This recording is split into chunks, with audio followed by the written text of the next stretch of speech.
औज़ुबिल्लाहिमिनश्शैतानिर्रजीम बिस्मिल्लाहिर्रहमानिर्रहीम। My self कशाफ Anwar और आप देख रहे हैं learn physics and Urdu YouTube channel.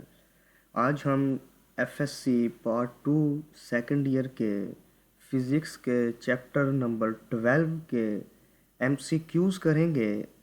आज के इस लेक्चर में हम 15 एमसीक्यूज़ को डिस्कस करेंगे। शुरू करते हैं। पहला एमसीक्यूज़ है हमारा, द कूलम्ब फोर्स इज़। पूछ रहा है कि कूलम्ब फोर्स का फार्मूला क्या है। नीचे 4 ऑप्शन उसने दिए हैं, तो इसमें हम देखते हैं कौन सा ऑप्शन करेक्ट है। तो इसमें पहला option A, F is equal to K Q1 Q2 over R square, ये करेक्ट है। अब चलते हैं दूसरे एमसीक्यूज़ पर। The value of K depends upon, कह रहा है कि कूलम्ब्स कांस्टेंट यानी के की वैल्यू किन चीज़ों पर डिपेंड करती है। इसका आंसर है B, system of units and medium. यानी मीडियम चेंज करेंगे दो चार्ज के दरमियान तो उससे के की वैल्यू पर असर पड़ता है, के की वैल्यू कम या ज़्यादा होती है। उसके अलावा सिस्टम ऑफ यूनिट्स, यानी अगर एसआई यूनिट्स में हम के की वैल्यू देखेंगे तो वो हमें कुछ और मिलेगी। अगर हम एम के एस सिस्टम में देखेंगे तो के की वैल्यू कुछ और होगी। इसी तरह सी जी एस सिस्टम में के की वैल्यू कुछ और होगी। लिहाजा के की वैल्यू दो पैरामीटर्स पर डिपेंड करती है। कौन कौन से हैं? सिस्टम ऑफ यूनिट्स और मीडियम। इन दो चीज़ों पर के की वैल्यू यानी कूलम्ब्स कांस्टेंट की वैल्यू डिपेंड करती है। तीसरे एमसीक्यूज़ में देखते हैं द वैल्यू ऑफ के इन एसआई यूनिट्स, यानी एसआई सिस्टम ऑफ यूनिट्स में के की वैल्यू क्या है। तो इसका आंसर है ए, यानी 9 multiply 10⁻⁹ newton metre square coulomb square divided by या पर कूलम स्क्वायर। इस तरह हम इसे रीड करेंगे।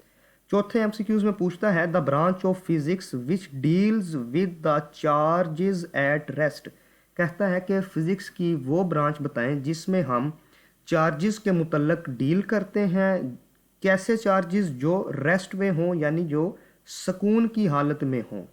उस ब्रांच को हम इलेक्ट्रोस्टैटिक कहते हैं। ऑप्शन सी।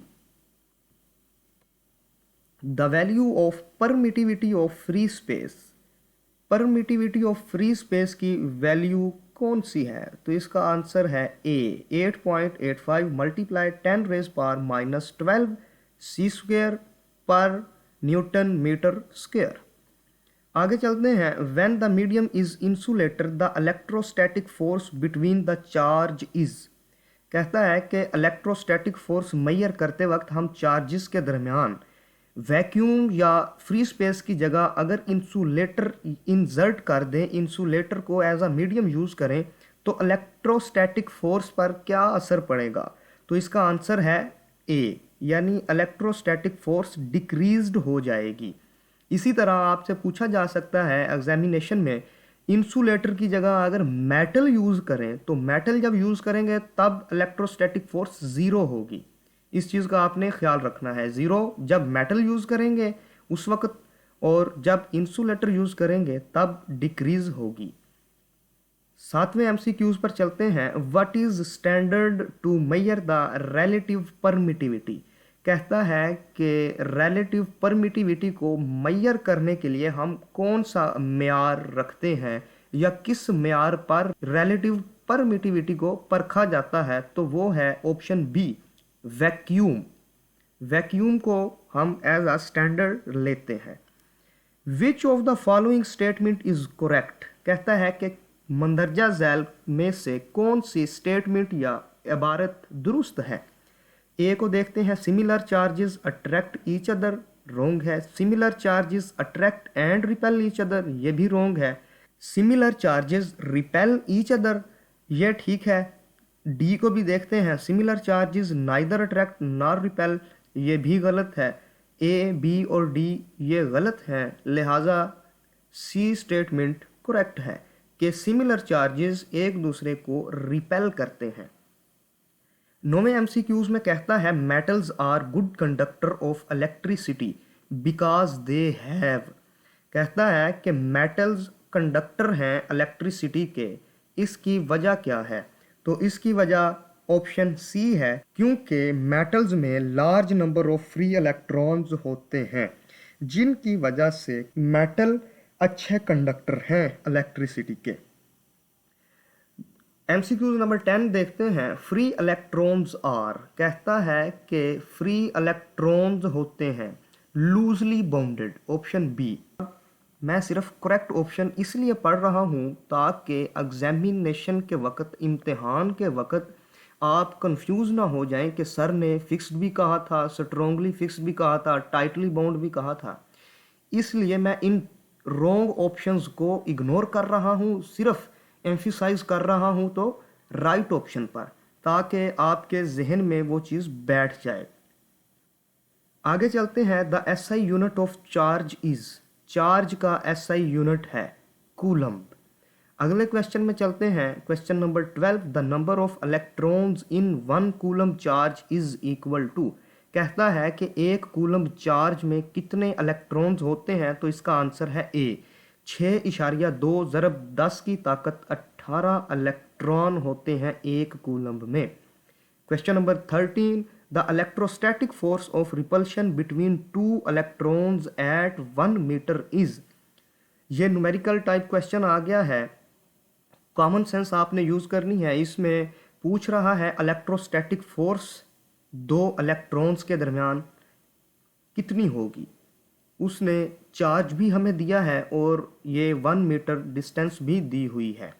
2 इलेक्ट्रॉन्स हैं, इलेक्ट्रॉन्स यानी नेगेटिव चार्ज, तो ऑब्वियसली बात है उनमें अट्रैक्शन नहीं होगी, उनमें रिपल्शन की फोर्स होगी। इसलिए इलेक्ट्रोस्टैटिक फोर्स रिपल्शन की होगी और हमने उसे मेजर करना है।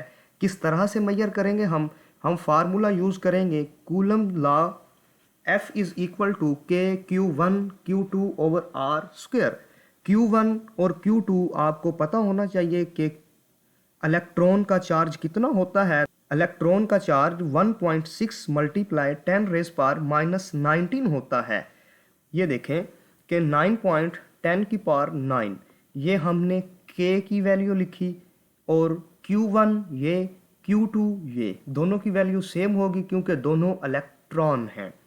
और डिवाइडेड बाय 1 स्क्वायर, यानी 1 मीटर डिस्टेंस है, 1 का स्क्वायर से हम डिवाइड करेंगे तो उस पर कोई असर नहीं पड़ेगा, लिहाजा ये आंसर हमारा आ जाएगा 2.304 मल्टीप्लाई 10 रेज पावर -28।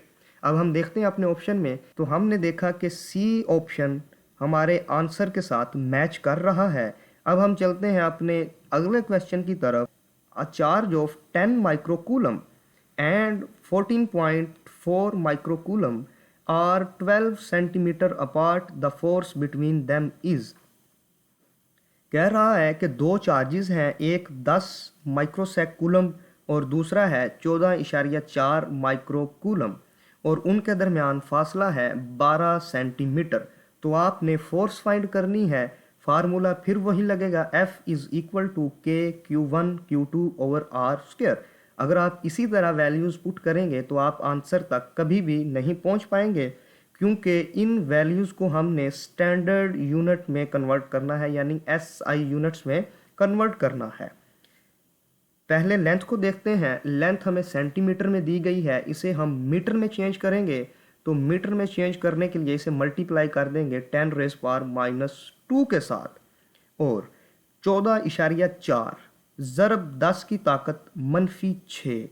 इसी तरह 10 ज़रब 10 की ताकत -6, इन्हें जब आप कैलकुलेटर पर सॉल्व करेंगे तो आपके पास आंसर आ जाएगा 19 न्यूटन। अब हम अपने इस लेक्चर के आखिरी MCQs को देखते हैं, जो है अ सब्सटेंस कंटेन। कहता है कि एक सब्सटेंस क्या रखता है, वो किन चीज़ों पर मुश्तमिल होता है। तो उसका आंसर है सी, यानी वो पॉजिटिव चार्ज भी रखता है और नेगेटिव चार्ज भी रखता है। That's the end of news, Verma अलैया इल्लल बलागुल Mubeen.